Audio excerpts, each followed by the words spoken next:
Bismillahirrahmanirrahim.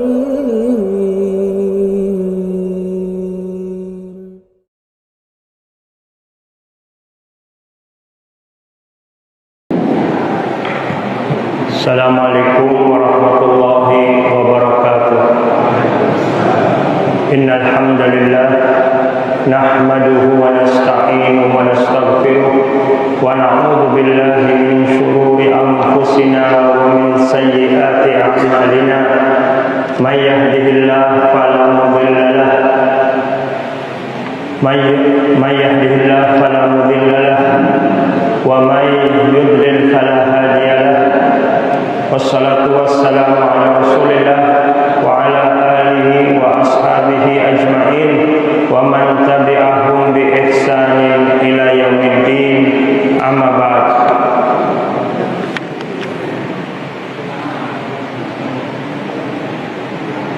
Allah subhanahu wa ta'ala berfirman, wa laqad ahidna ila adama min qablu fanasiya wa lam najid lahu azma wa idh qulna lil malaikati isjudu li adama fasajadu illa iblisa aba faqulna ya adamu inna hadha aduwwun lak wa li zawjika fala yukhrijannakuma minal jannati fatashqa inna laka alla taju'a fiha wa la ta'ra wa annaka la tadma'u fiha wa la tabha fawaswasa ilaihi syaitanu qala ya adamu hal adulluka ala syajaratil khuldi wa mulkin la yabla fa'akala minha fabadat lahuma sawatuhuma wa tafiqa yakhsifani alaihima min waraqil jannah wa asa adamu rabbahu faghawa thumma ijtabahu rabbuhu fataba alaihi wa hada. Artinya, dan ingatlah dan sungguh telah kami pesankan kepada Adam dahulu, tetapi dia lupa dan kami tidak dapati kemauan yang kuat padanya. Allah telah memberikan pesan, Allah telah memberikan wasiat kepada Adam alaihissalam agar jangan mendekati satu pohon, apalagi memakan buahnya. Adapun yang Allah halalkan, banyak yang dihalalkan dari makanan yang terdapat di jannah. Fanasiya, maka Adam lupa. Pengertian lupa dalam Al-Quran ini ada dua makna. Yang pertama, lupa yaitu tidak ingat akan sesuatu yang pernah diingat sebelumnya. Nabi SAW juga menjelaskan, ketika seorang sedang berpuasa kemudian tidak ingat kalau dirinya sedang berpuasa, di siang hari minum atau makan karena lupa, maka lanjutkan puasanya dan dia tidak batal. Pengertian yang kedua, lupa yaitu meninggalkan. Itu pengertiannya bisa berarti lupa meninggalkan. Ketika seseorang meninggalkan perintah Allah, melakukan sesuatu yang dilarang, dikatakan juga lupa gitu.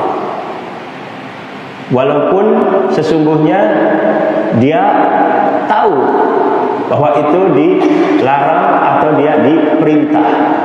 Tetapi di sini peranan setan cukup kuat, yang memberikan was-was, yang menghembuskan, membisikkan untuk melakukan sesuatu yang dilarang atau meninggalkan sesuatu yang diperintah dengan berbagai macam dalih, dengan berbagai macam cara, sehingga manusia jadi lupa. Walam najid lahu azma, dan kami tidak dapati kemauan yang kuat padanya. Ahli tafsir berbeda dalam masalah memahami makna ini. Ada yang berpendapat artinya Nabi Adam alaihissalam bukan bertekad kuat untuk maksiat kepada Allah subhanahu wa ta'ala sama sekali, tetapi beliau ditipu oleh iblis yang mengatakan, nanti dalam ayat selanjutnya diceritakan alasan dari iblis yang ketika menggoda Adam alaihissalam. Tapi sebagian lagi menjelaskan bahwa pada saat itu Nabi Adam alaihissalam tidak memiliki kemauan yang kuat untuk tidak mengikuti ajakan iblis. Jadi kurang di sini dari sisi kemauan yang kuatnya. Wa id qulna lil malaikati isjudu li adama fasajadu illa iblisa aba. Dan ingatlah ketika kami berfirman kepada para malaikat, sujudlah kalian kepada Adam, lalu mereka pun sujud kecuali iblis, dia menolak. Para ulama juga berbeda pendapat, apakah iblis ini termasuk malaikat sebelumnya atau bukan. Pendapat pertama, mayoritas ahli tafsir dan sebagian salaf menyebutkan bahwa iblis merupakan golongan malaikat. Karena tadi Allah perintahkan kepada malaikat untuk sujud kepada Adam, mereka sujud kecuali iblis. Pendapat kedua, bahwa iblis bukan dari malaikat, tetapi iblis berasal dari golongan jin. Berdasarkan firman Allah di surat Al-Kahfi ayat 50, wa id qulna lil malaikati isjudu li adama fasajadu illa iblisa kana minal jinni fafasaqa an amri rabbih. Dan ingatlah ketika kami berfirman kepada para malaikat, sujudlah kalian kepada Adam, maka sujudlah mereka kecuali iblis, dia adalah dari golongan jin, maka ia mendurhakai perintah Rabbnya. Surat Al-Kahfi ayat 50. Adapun malaikat, sama sekali mereka itu tidak bermaksiat kepada Allah. Berdasarkan firman Allah, la ya'sunallaha ma amarahum wa yaf'aluna ma yu'marun. Mereka para malaikat tidak mendurhakai Allah terhadap apa yang diperintahkannya kepada mereka dan selalu mengerjakan apa yang diperintahkan. Surat At-Tahrim ayat 6. Pendapat yang kedua ini, bahwa iblis bukan berasal dari malaikat tetapi dari golongan jin, dipilih oleh Syekhul Islam Ibnu Taimiyah rahimahullah dan Ibnul Qayyim rahimahullah. Mereka juga menyebutkan bahwa secara asal iblis adalah dari golongan jin. Akan tetapi kesolehannya saat itu membuatnya terangkat dan berada di kalangan para malaikat. Jadi sebelum membangkang, ketika diperintahkan oleh Allah untuk sujud kepada Adam, sujudnya bukan sujud ibadah, tapi sujud penghormatan. Sebelumnya jin ini ketaatannya kepada Allah, ibadahnya luar biasa, sehingga terangkat derajatnya sampai berada di kalangan para malaikat. Kalau malaikat diciptakan Allah dari cahaya, tapi kalau jin dari api. Ya.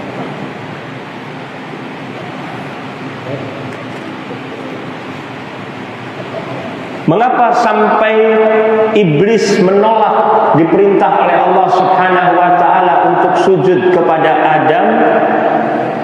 Allah berfirman, "Qala ya iblisu ma mana'aka an tasjuda lima khalaqtu bi yadayya astakbarta am kunta minal 'alin."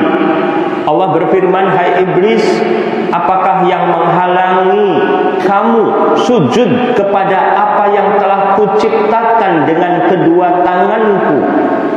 Apa yang menghalangi kamu sujud kepada Adam? Apakah kamu menyombongkan diri? Ataukah kamu merasa termasuk orang yang lebih tinggi?" Surat Shad ayat 75. Iblis menyadari bahwa ia tidak lagi makhluk yang paling alim, tidak pula makhluk yang lebih istimewa dari Adam yang Allah ciptakan langsung dengan kedua tangannya. Akhirnya iblis membantah Allah dengan argumentasi yang dipaksakan, yaitu menjadikan api dan tanah sebagai alasan. Allah berfirman menceritakan jawaban iblis, "Qala ana khairum minhu khalaqtani min nar wa khalaqtahu min tin." Iblis berkata, "Aku lebih baik daripadanya. Aku lebih baik dari Adam. Karena engkau ciptakan aku dari api, sedangkan dia engkau ciptakan dari tanah." Surat Shad ayat 76. Dalam ayat ini iblis mengklaim bahwa material api lebih baik dari material tanah. Ya. Padahal tanah itu lebih baik dari api sebenarnya ya. Cuman dia beranggapan api lebih baik, lebih hebat dari tanah. Karena api sifatnya merusak dan tidak kuat menghadapi terpaan angin. Sedangkan tanah sifatnya tenang, subur, dan juga sebagai tempat hidup manusia dan hewan.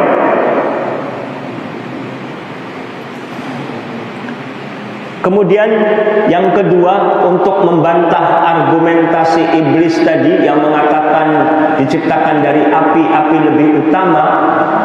Sesungguhnya asal penciptaan tidak bisa dijadikan landasan untuk membandingkan antara satu makhluk dengan lainnya dengan alasan asal ciptaan.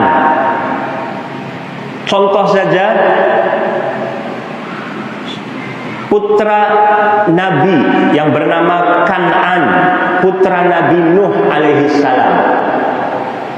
Dia berasal dari seorang nabi, artinya seorang anak kan, asalnya dari seorang ayah yang nabi. Tapi ternyata anak Nabi Nuh alaihi salam kafir kepada Allah Subhanahu wa taala. Padahal dari keturunan seorang rasul. Nabi Ibrahim alaihi salam seorang rasul, kekasih Allah, memiliki ayah yang kafir. Jadi di sini berarti asal tidak bisa menunjukkan bahwa dia lebih utama. Nabi Ibrahim alaihissalam tidak bisa dibandingkan dengan Kan'an yang kafir tadi, gitu kan? Meskipun Kan'an anak seorang Rasul dan Nabi Ibrahim alaihissalam putra dari seorang ayah yang kafir.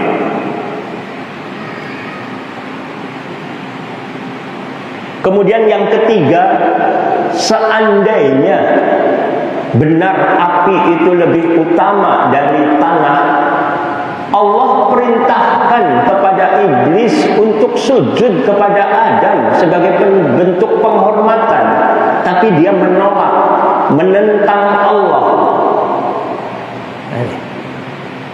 Maka di sini iblis kafir kepada Allah Subhanahu wa ta'ala. Sehingga asal sebab iblis itu kafir kepada Allah karena hasad yang berkecamuk dalam jiwanya. Dia tadinya mendapati kedudukan yang tinggi gitu ya. Tapi ketika ada Allah menciptakan manusia, Adam alaihissalam iri, hasad. Allah berikan ilmu kepada Nabi Adam alaihissalam dan Allah muliakan. Di sini iblis hasad.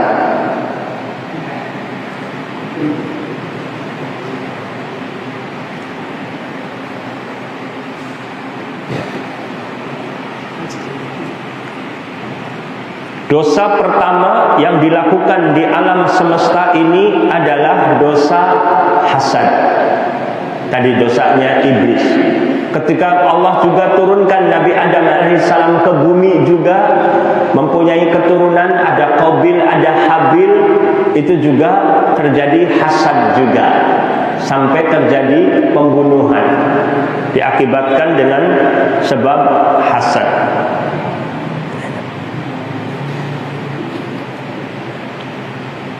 Iblis berkata dalam surat Shad, Allah sebutkan ayat 79, qala rabbi fa'anzirni ila yaumi yub'atsun. Wahai Rabbku, tangguhkanlah kematian aku sampai hari mereka dibangkitkan.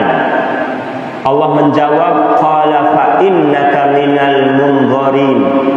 Allah berfirman, sesungguhnya kamu termasuk golongan yang diberi tangguhan. Surat Shad ayat 80. Ayat ini menjadi dalil bahwa iblis menyadari bahwa dirinya tidak hidup abadi, pasti akan mengalami kematian. Tapi dia minta ditangguhkan, dimatikan sampai nanti hari kiamat. Adapun jin selain iblis, mereka memiliki usia tertentu layaknya manusia, ada batas umur. Setelah Allah memvonis iblis dengan neraka dan laknat, dan Allah setuju untuk memberikan tenggang waktu bagi iblis yang bersumpah akan berusaha menyesatkan Adam dan keturunannya hingga hari kiamat, Allah kemudian menciptakan Hawa untuk menemani Nabi Adam alaihissalam. Setelah itu Allah memerintahkan kepada Adam dan Hawa untuk masuk ke dalam surga, ke dalam jannah. Allah berfirman di surat Al-Baqarah ayat 35, wa qulna ya Adam uskun anta wa zawjukal jannata wa kula minha ragadan haitsu syi'tuma wa la taqraba hadhihi syajarata fatakuna minadh dhalimin. Dan kami berfirman, hai Adam, masuklah oleh kamu dan istrimu ke dalam jannah, dan makanlah makanan-makanan yang banyak lagi baik yang kamu sukai, dan janganlah kalian berdua mendekati pohon ini, nanti kalian berdua termasuk orang yang zalim. Surat Al-Baqarah ayat 35. Allah juga berfirman, innalaka alla taju'a fiha wa la ta'ra wa annaka la tadma'u fiha wa la tabha. Sesungguhnya ada jaminan untukmu di jannah, yaitu engkau tidak akan kelaparan di dalamnya dan tidak akan telanjang.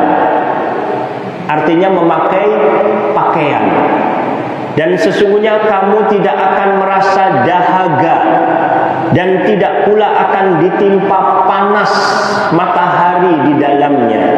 Surat Thaha ayat 118, 119. Ini termasuk suatu kenikmatan, yaitu seseorang tidak lapar, seseorang memakai pakaian, tidak haus, dan juga tidak letih karena sinar matahari yang menyengat yang menjadikan seseorang letih. Seseorang juga tinggal di satu tempat tinggal. Ini satu kenikmatan.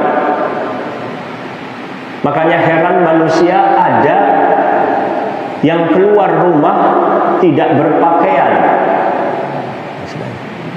Tidak berpakaian menurut aturan syariat Allah Subhanahu wa ta'ala. Padahal berpakaian menutup aurat ini termasuk bentuk kemuliaan kepada manusia. Tetapi berapa banyak manusia yang ketika keluar rumah tidak berpakaian menurut aturan Allah Subhanahu wa ta'ala. Setelah itu Allah memperingatkan Adam akan iblis yang akan menggodanya dan berambisi mengeluarkannya dari jannah. Allah berfirman, "Faqulna ya Adamu inna hadza aduwwun lak." Kemudian kami berfirman, "Wahai Adam, sesungguhnya ini iblis adalah musuh bagimu." Ada di surat Fatir juga. Kalau kita buka surat Fatir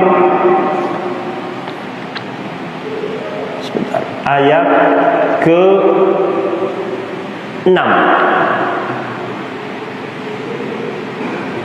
Inna syaitana lakum aduwwum fattakhidhuhu aduwa innama yad'u hizbahu liyakunu min ashabis sa'ir.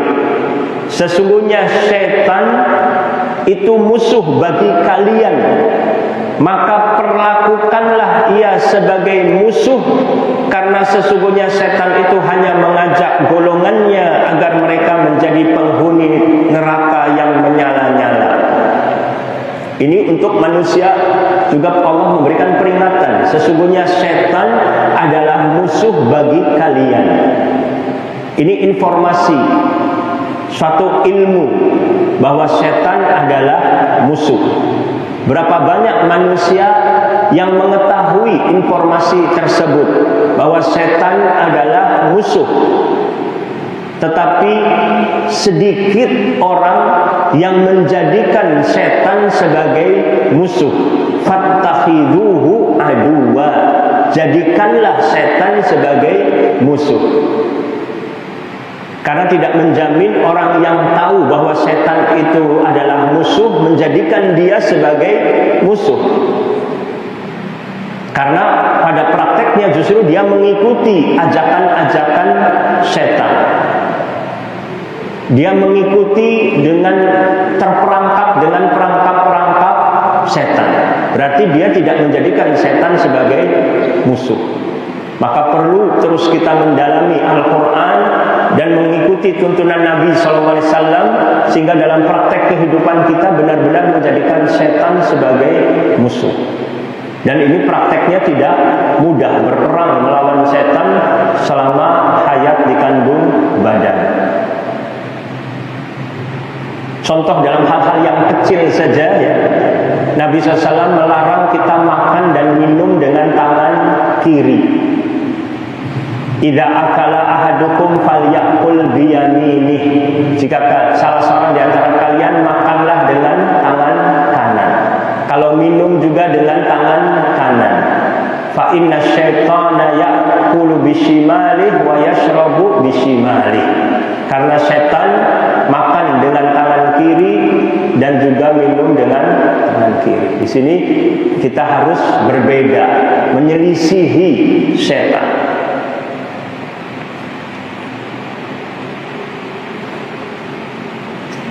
Ya. Kemudian, wahai Adam, sesungguhnya ini iblis adalah musuh bagimu dan bagi istrimu. Maka sekali-kali jangan sampai ia mengeluarkan kamu berdua dari jannah. Nanti kalian berdua akan sengsara. Surat Toha ayat 117.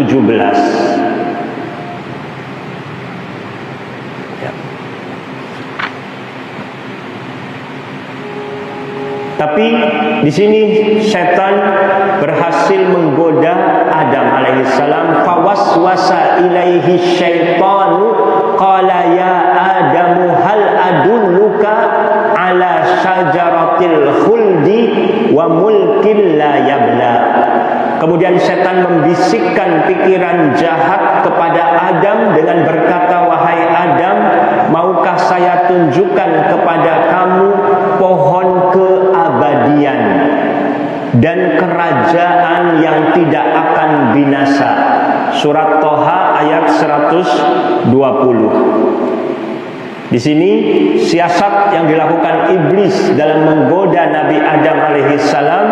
Iblis menggoda Nabi Adam alaihissalam dan Hawa dari sisi yang tidak disebutkan oleh Allah, yaitu tentang keabadian. Yang hal itu sangat disukai oleh Nabi Adam alaihissalam atau manusia. Allah tidak menyebutkan pohon itu dengan nama Syajaratul Khuldi, tidak. Tapi setan yang menamakannya, dihiasinya sesuatu yang buruk dengan keindahan.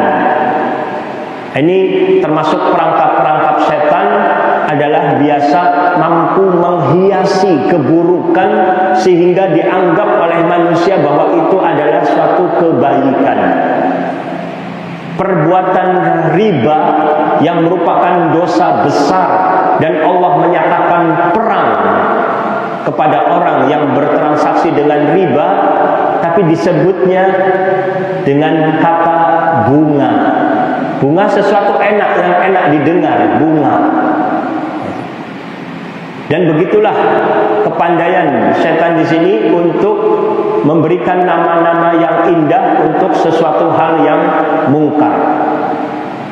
Tapi sebaliknya, sesuatu yang ma'ruf, sesuatu yang baik diberi nama-nama yang buruk, yang supaya manusia takut, manusia menjauhi orang-orang yang baik dengan berbagai macam tuduhan-tuduhan kepada orang-orang yang baik, supaya manusia takut dan tidak mendekati orang-orang yang baik.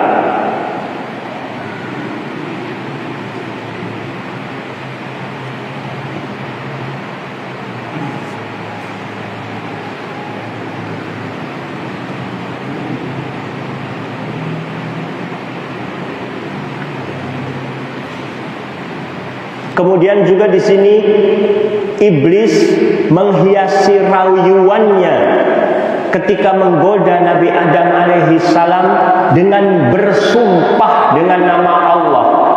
Wa qasamahuma inni lakuma laminan nasihin. Surat Al-A'raf ayat 21. Dan dia iblis bersumpah kepada keduanya, sesungguhnya saya adalah termasuk orang yang benar-benar menginginkan kebaikan bagimu. Al-Imam Ibnu Qayyim rahimahullah menyebutkan iblis memberi penegasan yang meyakinkan kepada Nabi Adam alaihissalam dalam ucapannya itu dengan 3 cara. Yang pertama, ia bersumpah dengan nama Allah. Orang biasanya yakin ketika pihak lain itu bersumpah bahwa apa yang diucapkannya itu adalah kebenaran. Kalau sudah bersumpah gitu ya. Na'udzubillah, kalau seseorang bersumpah tapi isinya kebohongan dengan sumpahnya tadi, itu bahaya. Yang kedua, iblis menyatakan kesungguhannya dengan huruf inna. Wa qasamahuma inni. Ada kata-kata harfu inna di sini. Inni, sesungguhnya aku. Kalau ada kata-kata itu inna tadi untuk taukid, artinya penegasan. Kamu jangan ragu atas apa yang saya ucapkan ini. Ada kata-kata penegasan, sungguh gitu kan. Jadi meyakinkan. Setelah itu juga inni lakuma laminan nasihin. Sebagai seorang yang penyayang atau sebagai makhluk yang penyayang, ingin kebaikan untuk Adam semata. Seolah-olah menyatakan apa yang aku ajak ini, yang aku ucapkan ini untuk kebaikan kamu.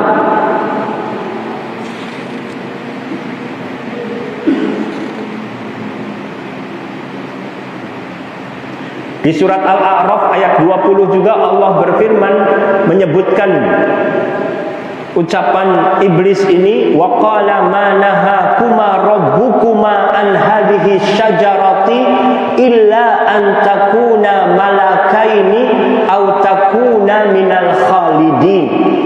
Iblis berkata, Rabbmu, Tuhan kamu hanya melarangmu mendekati pohon ini agar kamu berdua tidak menjadi malaikat atau tidak menjadi orang-orang yang kekal di dalam jannah.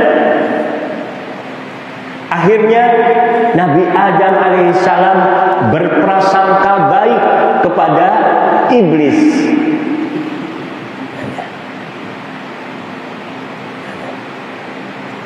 Akhirnya Nabi Adam alaihissalam memakan buah pohon tersebut bersama Hawa. Allah berfirman, fa'akala minha. Maka keduanya memakan dari buah pohon itu, fabadat lahuma sawatuhuma. Lalu nampaklah bagi keduanya aurat-auratnya, aurat keduanya. Wa tafiqa yakhsifani alaihima min waraqil jannah wa asa adamu rabbahu faghawa. Dan mulailah keduanya menutupi auratnya dengan daun-daun yang ada di jannah, dan durhakalah Adam kepada Rabbnya, dan sesatlah dia. Tapi akhirnya Nabi Adam bertaubat, menyesal, dan Allah terima taubatnya, gitu ya.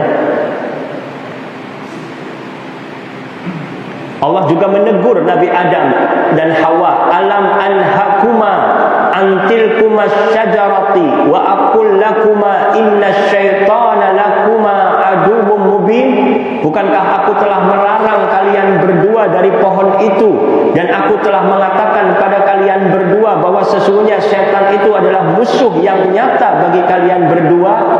Surat Al-A'raf ayat 22.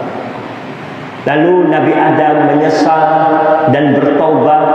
Qala rabbana zalamna anfusana wa illam taghfir lana wa tarhamna lanakunanna minal khasirin. Keduanya berkata, ya Rabb kami telah menzalimi diri kami sendiri, dan jika Engkau tidak mengampuni kami dan tidak memberi rahmat kepada kami, niscaya kami termasuk orang-orang yang merugi. Allah berfirman, fatalaqa Adamu min rabbihi kalimatin. Kemudian Allah menerima beberapa perkataan.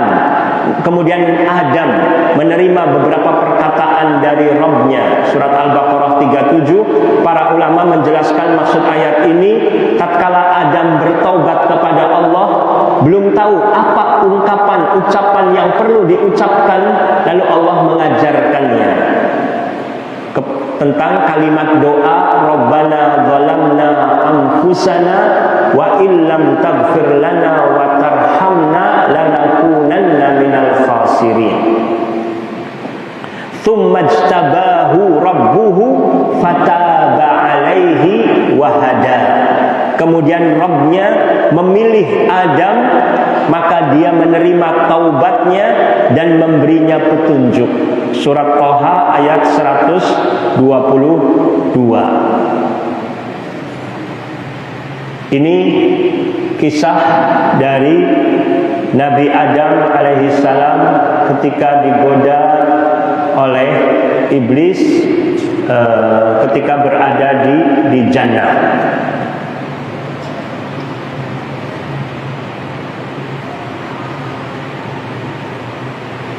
Faedah pelajaran yang terkait dari kisah Nabi Adam bahwa iblis senantiasa akan menghiasi maksiat. Allah berfirman menjelaskan ucapan iblis, qala rabbi bima aghwaytani la uzayyinanna lahum fil ardi wa la ughwiyannahum ajma'in. Iblis berkata, wahai Rabbku, oleh sebab engkau telah memutuskan bahwa aku sesat, pasti aku akan menjadikan mereka memandang baik perbuatan maksiat di muka bumi, dan pasti aku akan menyesatkan mereka semuanya. Surat Al-Hijr ayat 39. Ya. Kita tunda untuk adzan terlebih dahulu, setelah itu kita lanjutkan sedikit. Ya. Kita lanjutkan. Jadi yang pertama, iblis berusaha terus menghiasi maksiat itu sehingga seolah-olah nampaknya sebagai suatu hal yang indah, sesuatu hal yang baik. Yang kedua, di antara tujuan iblis adalah agar manusia menyingkap aurat mereka. Iblis berusaha agar manusia itu membuka auratnya dilihat oleh orang lain. Allah berfirman, ya bani Adam la yaftinannakumus syaitanu kama akhraja abawaykum minal jannati yanzi'u anhuma libasahuma liyuriyahuma sawatihima. Wahai anak Adam artinya manusia. Allah memanggil semua manusia, janganlah sekali-kali kalian dapat ditipu oleh setan sebagaimana ia telah mengeluarkan kedua ibu bapak kalian dari jannah. Ia menanggalkan dari keduanya pakaiannya untuk memperlihatkan kepada keduanya auratnya. Surat Al-A'raf ayat 27. Kita prihatin saudari-saudari kita, akhwat muslimah di India, yang mereka sebagian kuliah dilarang untuk mengenakan hijabnya. Dahulu di Indonesia juga pernah terjadi di sekitar tahun 80-an ya. Anak-anak SMA tidak boleh memakai jilbab di sekolah. Alhamdulillah peraturan itu sudah tidak berlaku lagi dan sekarang diperbolehkan. Maka di situ juga pentingnya di sini umat Islam terus menggali ilmu agama dan terus melakukan amar ma'ruf nahi mungkar. Karena masih banyak umat Islam sendiri yang tidak mengerti akan ajaran-ajaran Islam itu sendiri. Na'udzubillah, jangan sampai seorang yang mengaku muslim tetapi perbuatannya, tindakannya justru menghalangi manusia dari jalan Allah, melarang yang ma'ruf dan menyuruh yang mungkar. Jangan sampai demikian. Yang ketiga, para ulama mengatakan bahwa asal muasal segala dosa ada 3. Yang pertama kesombongan, yang kedua hasad, iri dengki, dan yang ketiga ambisi berlebihan. perihal kenikmatan dunia. Al-Imam Ibnul Qayyim rahimahullah menyebutkan asal muasal seluruh dosa itu ada 3. Yang pertama, kesombongan. Inilah yang menyebabkan iblis yang sebelumnya merupakan hamba yang taat menjadi iblis yang kita ketahui sekarang dilaknat oleh Allah. Kedua, ambisi berlebihan dalam meraih kenikmatan dunia. Inilah faktor pemicu yang berujung pada dikeluarkannya Adam dari jannah. Yang ketiga, hasad, iri dengki. Inilah yang menjadikan salah seorang anak Adam membunuh saudaranya. Barang siapa yang dilindungi dari keburukan 3 perkara ini, maka ia telah selamat dari segala keburukan. Kekafiran timbul dari kesombongan. Kemaksiatan muncul dari ambisi duniawi yang berlebihan. Kezaliman muncul dari sifat hasad.